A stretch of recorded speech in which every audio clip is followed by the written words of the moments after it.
It's My Nerd World and a Star Wars show. On this week's episode, I'll tell you the box office numbers for the re-release of The Phantom Menace over the May the 4th holiday, 5 things you might have missed from the Acolyte trailer, and we'll get into your listener feedback this week. As always, if you want to email, TalkShowNerd@gmail.com, and you can support the My Nerd World podcast and a Star Wars show by picking up your preferred copy of EMBARK, the science fiction space opera series, available in ebook, Kindle Unlimited, paperback, hardcover, and audiobook at Amazon.com.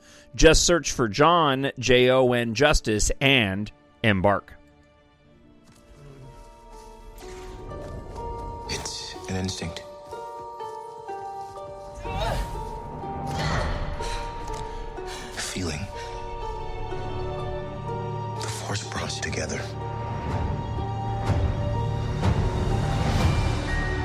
We're not alone. Good people will fight if we lead them. People keep telling me they know me. No one does. But I do.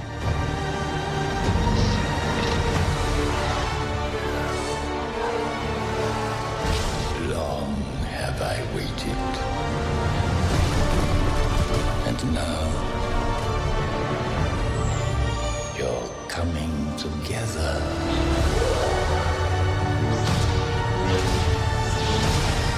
Is your undoing.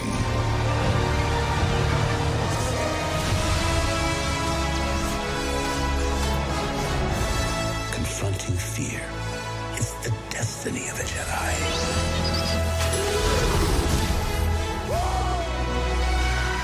Your destiny.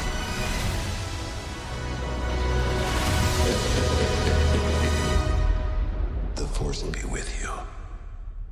Always.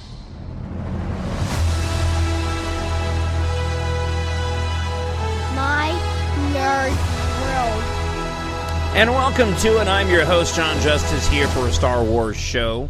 Hope you had the opportunity to check out the bonus episode that I put up on Sunday of last week, talking about the May the 4th holiday, my thoughts after going to see The Phantom Menace, and the Tales of the Empire release and the Acolyte trailer, of which we're going to talk a little bit more on this week's episode. As I mentioned, if you want to email, TalkShowNerd@gmail.com. Speaking of the Phantom Menace re-release, let's get into a bit of news regarding that. We are the spark that'll light the fire that'll burn the First Order down. So for what it's worth, Star Wars Episode 1, The Phantom Menace, made an estimated $14.5 million at the global box office this past weekend, which is a fairly impressive total for a re-release of a film that is 25 years old. Of course, that was the celebration surrounding the film and timed to May the 4th, also known as Star Wars Day. It ended up raking in $8.1 million domestically, which helped it to take the number 2 spot at the box office, as it was shown in 2,700 domestic theaters, including 150 premium large format screens and 130 specialty D-Box 4D auditoriums. Now, by comparison, the 40th anniversary of the re-release of Return of the Jedi opened to $5.1 million in April of last year. And I think that part of the reason why The Phantom Menace did as well as it did was its attachment to May the 4th, and the fact that that film has been better received by the fandom since its release. I won't go back over my thoughts of seeing it in the theater again this past weekend. I shared that on this past weekend's episode and the bonus episode that I mentioned that I put out on Sunday. It was interesting, though. We were sitting around as a family. I was on YouTube just scrolling through videos in between watching a couple of shows, and there was a video that popped up, and it was a side-by-side comparison of still shots of The Phantom Menace, in which they were showing the difference in terms of quality between the Blu-ray release and what they were comparing it to was the 35 millimeter film release. And Logan, my oldest son, was watching this along with my wife, Melinda, and he was struck by the difference in the film quality and noticed, as I did, and I had made mention of this, I think, on the last episode, the different vibe that the film has when you're looking at it through sort of conventional film stock. The 35 millimeter is a little bit more diluted and muted than even what I saw in the theater over the weekend. But what I saw in the theater the past weekend was certainly not as crisp and clean as the version that I have on Blu-ray and also the version streaming on the Disney Plus streaming service. Typically, I'll go to the Blu-rays. I have recently watched A New Hope on the Disney Plus streaming app, but the problem that I have often with the streaming is even though it's 1080p and high quality, and if you actually have a 4K TV, of which I don't, and you're watching the Disney Plus content, you can watch 4K versions of those films. You cannot watch a 4K version of Attack of the Clones, since that was shot entirely on digital and it can only be scaled to 1080p. You can't upscale that to 4K because of the fact that it wasn't shot on film. I'm fairly certain that's the only one of the Star Wars movies that's like that. But like I said, Logan noticed the difference in terms of the vibe of the film that you receive, seeing it on traditional film stock than seeing it digitally. And I can go back and forth on which one that I enjoy more. I think I'm going to default probably to the crisper look of what we have on Blu-ray and on streaming. There is this trend as of late, though, to use, and I don't know if they're deploying AI with regard to this, and I actually have a really interesting question posed to me in listener feedback this week regarding AI. James Cameron recently finally released True Lies and The Abyss specifically on 4K and Blu-ray. Those had not been out on Blu-ray high quality. And he also did a re-release of Aliens, which was 4K, even though Aliens has been available on Blu-ray. All three of those films, but specifically True Lies and The Abyss, underwent some type of picture smoothing to take out a lot of the graininess from what was in the original films, considering that those are older. When you go back to The Abyss, you're looking at 89, and I think the True Lies was 90. If not, it was right before then. And I've also seen comparison videos done of those films, and I don't own the True Lies Blu-ray yet. I'm planning on getting it. I have the Abyss Blu-ray, but I haven't watched it yet. But I have seen comparison videos where there is an almost too noticeable smoothing of the picture in these 4K Blu-ray releases, where James Cameron went in and used a new technology to sort of smooth out the picture to give it more of a type of vibe and feel of what we're used to seeing, especially if you're familiar with James Cameron's movies, specifically when you look at Avatar. It looks something a little bit closer to that. And it's almost to the point where it's distracting, but not quite. Now, again, I haven't watched my Abyss Blu-ray yet. I've from what I've seen, that one is less egregious than the True Lies one. That one looked interesting, and it seems like one of those things where it might be noticeable up front how smooth the characters' faces have become, but once you have watched it for a while, you kind of forget about it. It's almost like when I go to see 3D. Like, I enjoy watching 3D, but there's a moment when I'm watching 3D where I forget that I'm watching 3D, and I feel like the experience is lost. I bring all this up because the sequel trilogy, and this is not the first time I've talked about it, but it was just interesting to me when you looked at the difference between the Blu-ray release of The Phantom Menace and the film stock. It reminds me quite a bit of the way that The Last Jedi was shot and how different The Last Jedi looks compared to The Force Awakens and The Rise of Skywalker.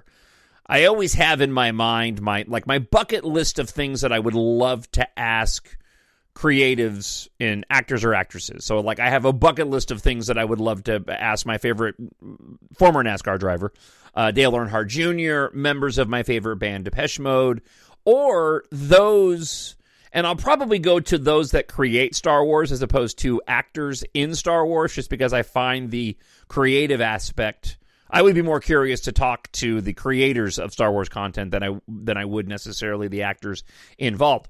But one of the questions that I would ask, say, J.J. Abrams, who's on my bucket list of directors I would love to absolutely interview at some point in time, if there was any thought put into having The Rise of Skywalker look in terms of the filter and the cinematography similar to The Last Jedi, because there is such a juxtaposition between the two. I'm probably in the minority that really notices it. But if you ever watch those movies back to back, The Force Awakens is very crisp, and J.J. Abrams was vocal about how when they made The Force Awakens, he got rid of a lot of the lens flare and some of the photography work that he typically does with his cinematographer to give it more of a Star Wars feel.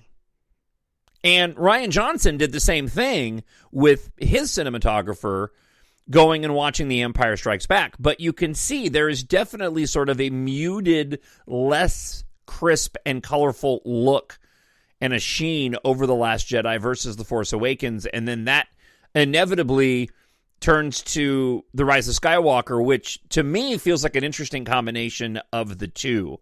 And they give the films a different vibe. One thing I've never said, and I honestly wonder if it would make a difference, and that is, I know that The Last Jedi, and actually this article I'm going to share with you, makes this comment, and it's an evergreen statement that The Last Jedi is one of the most controversial, Star Wars films ever, if not the most controversial Star Wars film ever. And it is an absolutely beautiful film. I don't doubt that at all. This is not a criticism of the cinematography or the way the movie was shot. But that is to say that it is much different than the movies that are around it. And I wonder if The Last Jedi had a different vibe to it in terms of the cinematography, if it would have been received differently. I feel like that plays a large part in how people view that film, in that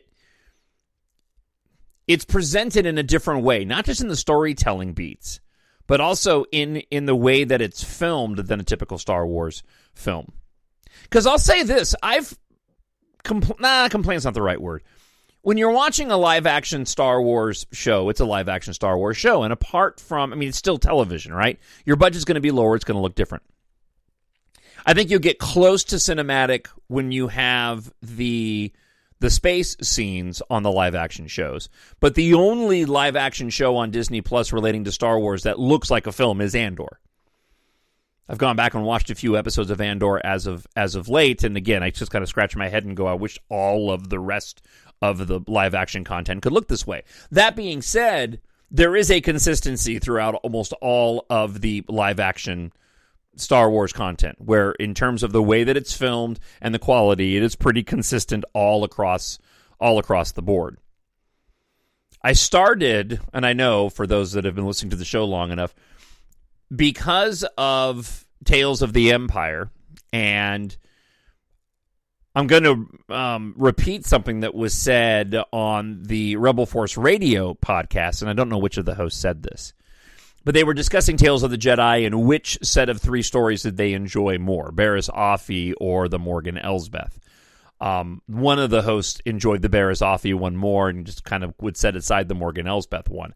I enjoyed the Morgan Elsbeth story more, but that's all subjective, and it's based off of my own desire to consume content moving forward instead of going back.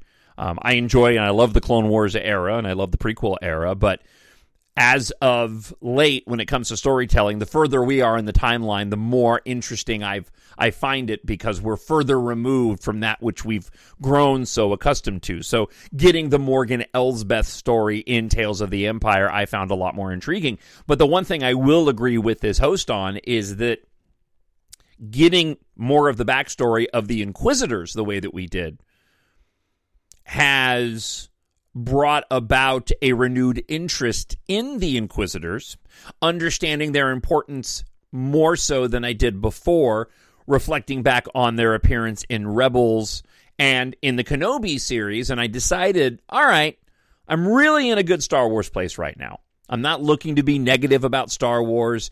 In the wake of the holiday and seeing The Phantom Menace in theaters, I've gotten myself back into a Star Wars headspace, and I want to consume Star Wars content. And I decided to go and watch Kenobi.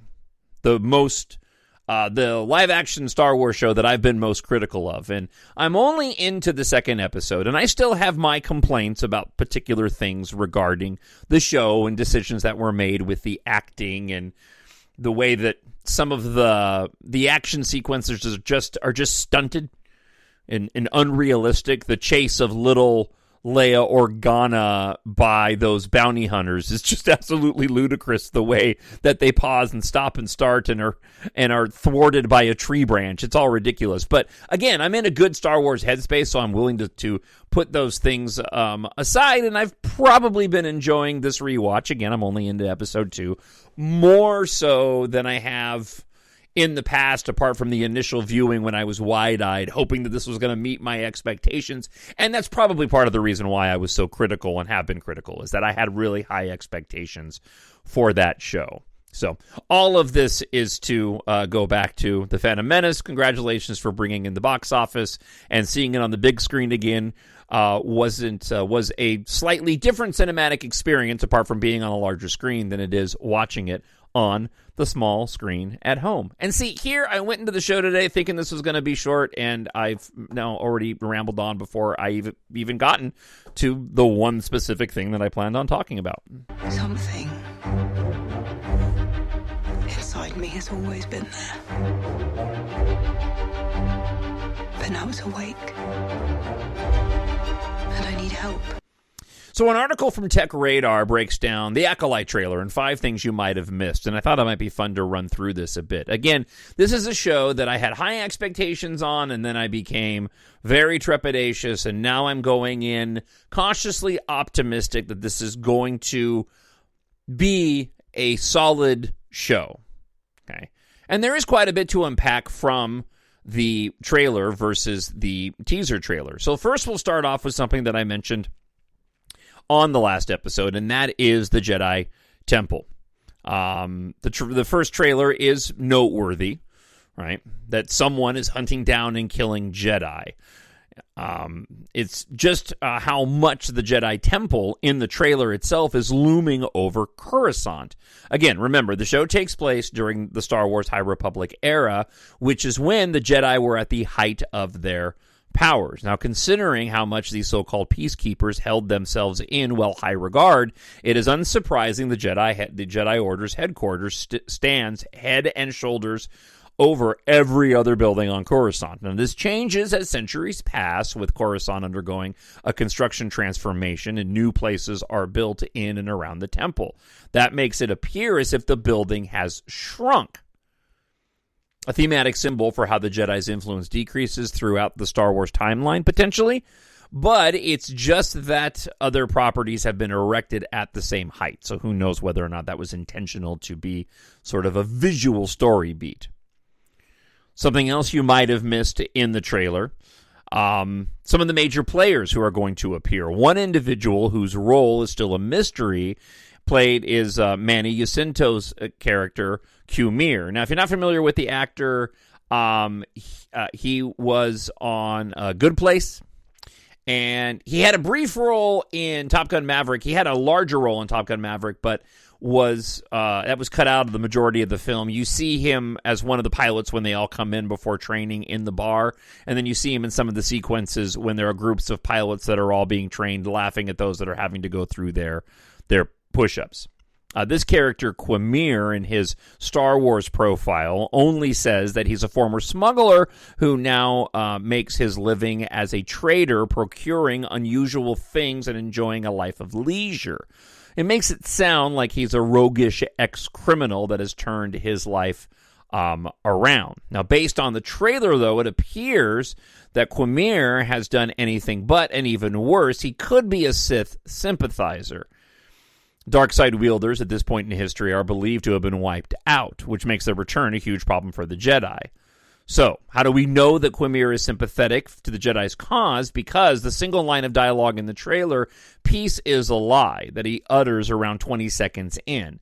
It's a simple quote, but it's one of the main tenets of the Sith Code, which was written by Sorza Sin and taught by the iconic Sith Lord Darth Bane. Some fans have even gone so far as to suggest that Qmir is a Sith himself. While that could be one of the many shock twists that potentially could be coming based off the interviews around the content creators of the Acolyte. Some think that Quimir being a Sith Lord is too much of a leap to make a plot and or character perspective. And, when it comes to these trailers, we never get any follow-up videos. Like, I've never done one, a follow-up commentary to all the speculation that we do ahead of time and what we got right and what we got wrong. Sometimes on the Reddit forum, people will put together lists like that based off of the leaks and which leaks were right and which leaks were wrong. But you don't typically see commentators like myself going back and looking at the thoughts of what they had about a particular trailer or piece of content and saying, hey, I was wrong about that. Here's a really good example. So back when the Attack of the Clones was in production, and this was early days of the internet, George Lucas was releasing these still photographs from production. It was about all that we got. We also got some very short behind-the-scenes, low-quality, low megabyte videos from the set. I remember one of those stills was Anakin running through the streets of Coruscant in the beginning, chasing after the bounty hunter. But one of the photos they posted ended up being just a side character Jedi.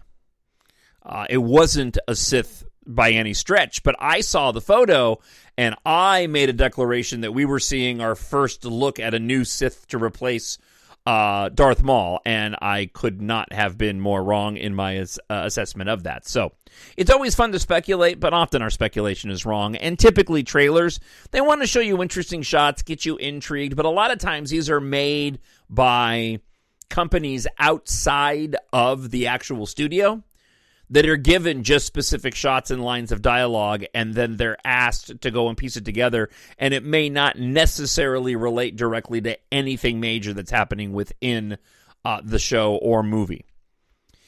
One of the other things you might have missed in the trailer is that the Acolyte, right, one of these new shows set to arrive in the coming years, is supposed to give us something completely different than previous projects.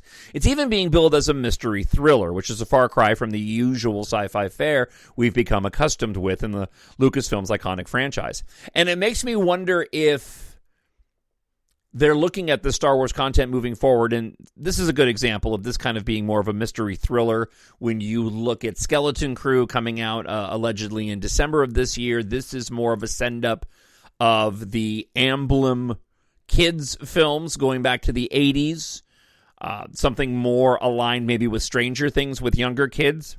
If Lucasfilm is looking to do something similar to what Marvel had done in telling this longer serialized story in these separate films, but giving each film kind of its own genre vibe, in which case the Acolyte would be a mystery thriller. I did something similar with my EMBARK series when I was writing those books. It just kind of happened almost unintentionally, as I wanted every book to be a little bit different. The first story is kind of a post-apocalyptic disaster science fiction story that turns into a space opera. The second one is a heist film. The third book in my series is almost a political thriller without the politics of it. And then, I have a sort of a buddy comedy and Corbijn leading into something more akin to a coming-of-age story with the Rocket Queen. So I did, and then I have my own sort of mystery noir with Fear the Dangerous Night. So I did something similar with my EMBARK books as well. There are supposed to be plenty of twists and turns in this detective-style series, and it appears the show's newest trailer is trying to throw us off this scent. There's a voiceover from Rebecca Ferguson's Vanestra Raw, who says, "I sense this is only a small part of a larger plan, along with footage of a new coven of Force-sensitive witches. The Acolyte's latest teaser suggests the group will be its secondary antagonists. The fact that they use their abilities to hypnotize Dean Charles Chapman's unnamed Jedi at 55 seconds into the trailer mark lends further proof to this particular fan theory. But they're also saying that this could be a misdirect. Also, the appearance of potentially Octo in the trailer has fans wondering if whether or not we are returning to this now famous planet that was seen first at the end of The Force Awakens and, of course, showcased in The Last Jedi.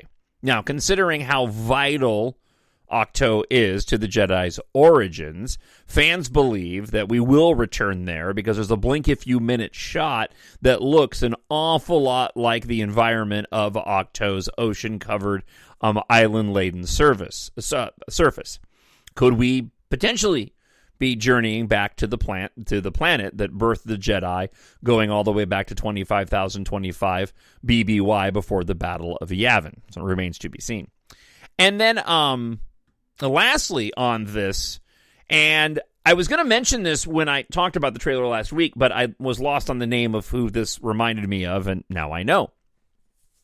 So, moments after igniting one of the Sith's classic red lightsabers, we get a much better but not completely clear look at the show's apparent big bad.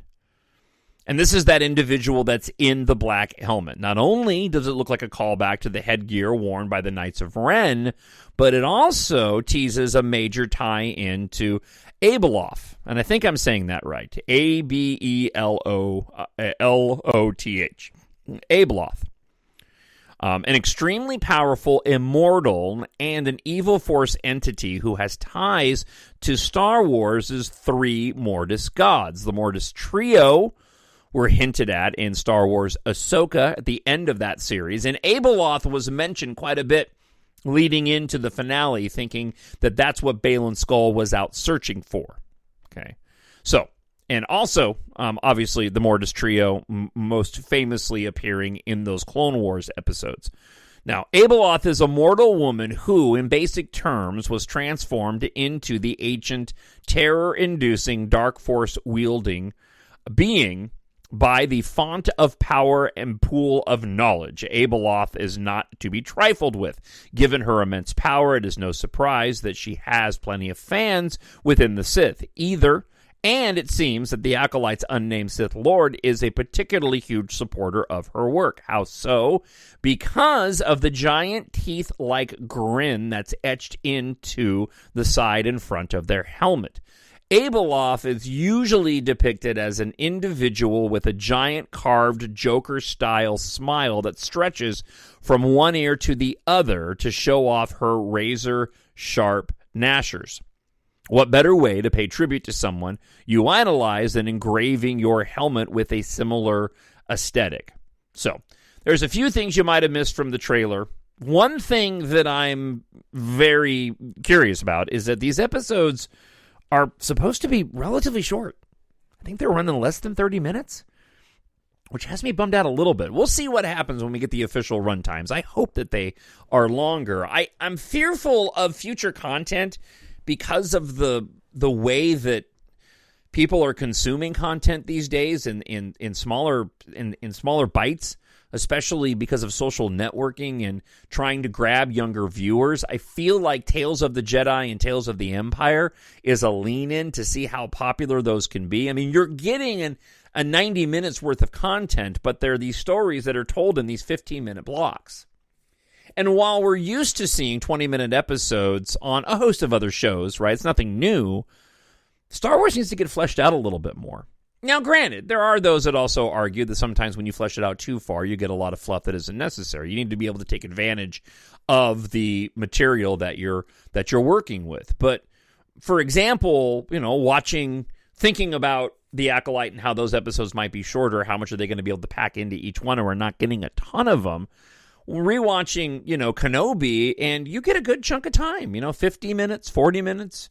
Ahsoka kind of runs back and forth, but I thought those run times were pretty well, I think the episodes were pretty well timed out in terms of the quality of the content that we received.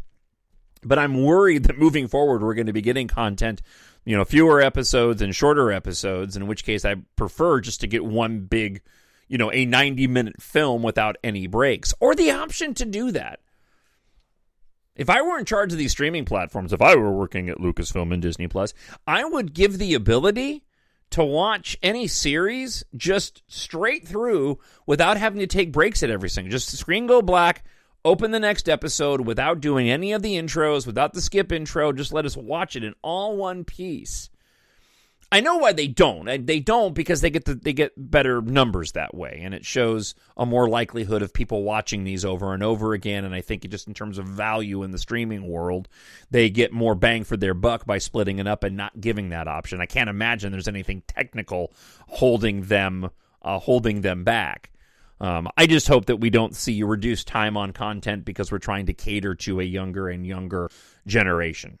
As always, email me, talkshownerd@gmail.com. And speaking of which, let's get to some of your listener feedback this week. I need someone to show me my place in all this. Ray 2017 writes in with regard to the Bad Batch season finale and show finale, saying, wow, did this finale really hit in the feels in the likes of which I'd never saw coming. I cannot believe that I got so emotional over an animated show of all things, and I'm glad. I'm happy how it turned out and could have so easily gone one way or the other. This is the end of an era for the Clone Wars era.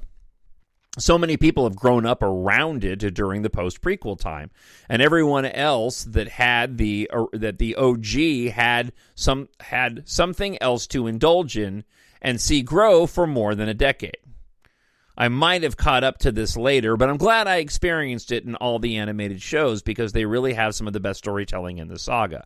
I do hope there's more animated shows as we wait for movies. I could be calling it too soon because you never know what else we're going to get in the years to come, but this is the Star Wars animation's magnum opus. Interesting. Thank you for that, as always. Next, we hear from Spacey. And Spacey has a rather interesting question, not really related to Star Wars, but something that I mentioned on the show. First, they wrote in to say they're a big fan of my Star Wars insights. In an age of fandom menace hating on Star Wars under the Disney banner, it's refreshing for me as a lover of all Star Wars content to hear someone champion the idea that art is subjective. Everyone can love or hate things, but find things that are lovable, positive, and worthwhile to focus on is such a valuable instinct, not only in terms of Star Wars, but in life in general.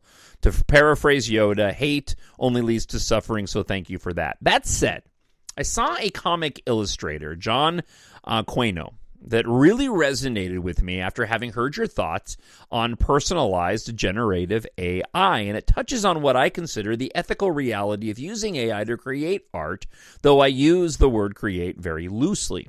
A man sits doodling in a sketchbook. A woman approaches him and says, hell, my kid could do that. The doodling man responds, let me be. The woman then responds, no, really, he's got an AI image generator. He can just type in a text prompt of your stupid drawing, and he can say what he wants in your style, and so the program will harvest and collate and absorb thousands of your copyrighted images, and then its neural networks will get busy. In seconds, it'll start spitting out endless variations and equivalents of your sad little sketch, only without the muffin crumbs and coffee stains. In other words, the party's over, Penboy. To get the full effect, he recommends Googling the illustration, which is a remarkable piece of art, if only because it was created by a human who cares. Which leads me to this. I would urge you to reconsider your decision to employ AI-generated images for the cover art of your EMBARK book series. The emphasis, though, is on the word would, so I won't. I understand that ultimately it's your creative vision and your prerogative to decide how you want to represent your work. Instead, I'll pose this question with the utmost respect. How would you feel if somebody utilized ChatGPT to pen the next EMBARK book, trained on your writing, and then attempted to sell it, disregarding your copyright? Would you accept it as their creation, or would you simply question their right to profit from your intellectual property? I'll take my answer off the air. We'll talk about it on the show. All the best to you and yours, Spacey.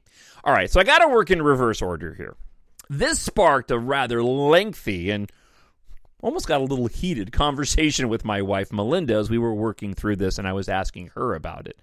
And I'm glad I had that conversation with Melinda because it opened up the conversation to have me land on a couple of different points. First off, to your final question, which I feel is a bit separate from your initial description and the story that you told, and I'll address that here in just a moment. Over how would I feel if somebody utilized ChatGPT to pen the next EMBARK book, trained my writing, and then attempted to sell it disregarding your copyright? Okay, well, there's a couple of realities that come into the mix here. If somebody were to go and use AI to write an EMBARK book and then try to sell it, if they were to try to sell it without informing the public that it was generated by AI, essentially being fanfic, first off, legally, they wouldn't be able to profit off of it. That is something that I would definitely go and challenge. Just as if somebody wrote an EMBARK book regardless and tried to pass it off as me writing it. If it's fan fiction, it's fan fiction, whether it's created by AI or whether it's written by themselves. So you're looking at a legal question here with regard to copyright. I would be flattered that somebody cared enough to take the time to go and do that. You're still going to have to do some massaging of the AI writing to create something like that. If somebody's willing to go through the time to do that, that's on them. If they're trying to make money off it, though, that's where the copyright comes involved. I didn't write it. They created it. And legally, they would have to go and market it as such, or else I would sue them. So I hope that answers your initial question. From a fan perspective, I wouldn't care if they made a fanfic and had AI write it and let the public know. That doesn't bother me at all. To the question of the illustration here and the example you gave of the woman giving the man a hard time here. Again, we kind of go back to, in my opinion, a capitalist viewpoint, in my opinion, in my view here. Again, if somebody were to go and do that, ask AI to draw a picture in the style of what this man created, if they're going to attempt to profit on it, I go back to my initial question. You can't legally go in and do that. If this was a specific prompt put in to generate images based off of that man's particular work, and they attempted to go and sell it being his work, you couldn't go and do that. Now, if they did that and then attempted to go and sell it, telling everybody that it was AI based off of that guy's work, that's where, for me, the free market comes into play. If somebody decides that they'd rather go and purchase that over his work, I would, again, chalk that up to being something of fanfic, because somebody could just as easily go, who has artistic ability, draw in the style of what this individual is drawing to create their own and attempt to capitalize on what this illustrator has created, even though they are not the original illustrator. It is Jon Justice creating a work that is similar in style to somebody else's. Okay, so you have that aspect of it. Now, the other aspect of it is AI in general drawing from other people's work. This is prompted the discussion for my wife and I, and where we kind of crossed up a little bit, and then I landed on something. And this is going to be sort of the age-old question relating to AI in terms of where is AI getting its inspiration from.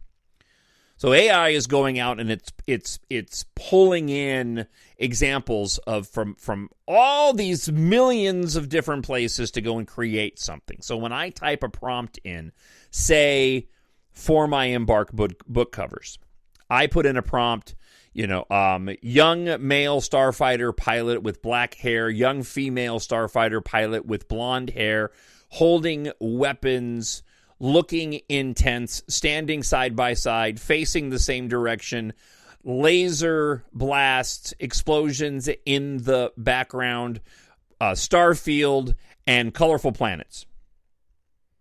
It'll start spitting me out those images. Some of them look awesome and some of them look horrible. But it's going and grabbing from all of these different sources that are essentially doing that thing with my fingers, air quotes, inspiring it to create this image. At one point in time, for one of the covers that I was working on, there's a moment in the book where mentally I was envisioning skyscrapers of what you would see in, say, Blade Runner. And I actually typed in Blade Runner skyscrapers, and it gave me something similar. I went and removed that prompt because I was specifically going to copy something, and it was pulling more than likely from images that it found online of Blade Runner. As we were getting into our discussion, the question, and this is not a question that I can answer right now, it's just another one to be posed. if AI is making these images and generating it from what it is being inspired by and producing this particular product, how different is that from, say, a writer named Jon Justice, who wrote 7 science fiction books because he has been exposed to science fiction and that genre across books and movies, going back to when he was a 5-year-old kid and he went to that galaxy far, far away, and wrote a book in his own style, but inspired by those things that came before him? It's an interesting question. I think it's an interesting question. So, Spacey, I don't know if that answers your question fully. I personally, again, wouldn't be offended by somebody going and writing an EMBARK book based off of AI and trying to sell it, as long as they weren't trying to pass it off as me. And I would think the same thing rings true. The story that you mentioned here, I mean, that's just a woman being a jerk to an artist, right? I mean, so what if the son can go and type in and create an artwork like this guy? I mean, who is getting the value in that? I mean, the man if it were me and I were that artist, I'd be like, whatever, lady. I have artistic integrity. I created something with my own hands. Your son can go and do that. That's fine. What is he going to go and do with it? If he wants to sell it, have him go and sell it. I don't care. He inspired it from me, was lazy in the way it was created. You need to label that as AI. You can't put my name on it. That's on you. And I'm more than happy to field more questions on this, because I am fascinated by AI and the possibilities of AI and what you can do with it. I talked about this from the previous show. Getting back to the covers, and the last thing I'll say before I wrap the show up this week. So I ended up creating brand new covers for the entire series, for all the different versions. You know, the audiobook, the hardcover, the paperback, the ebook. I did the whole thing, and I put them up. So I had those on sale for about a week. And I really liked the way that they turned out. They were characters. There's only so much you can do with AI without getting really deep into it. But they were all just characters, and putting in descriptions into the generator, nothing specific to any sort of property or IP, using a content AI generator where it's not copyrighted, nothing that they put out you can use to go and sell. I put those up, and I got some sales off of them, and I really like the way that they look, but I woke up the other day and I thought, you know what? Ultimately, I know that I'm going to go back to those original covers.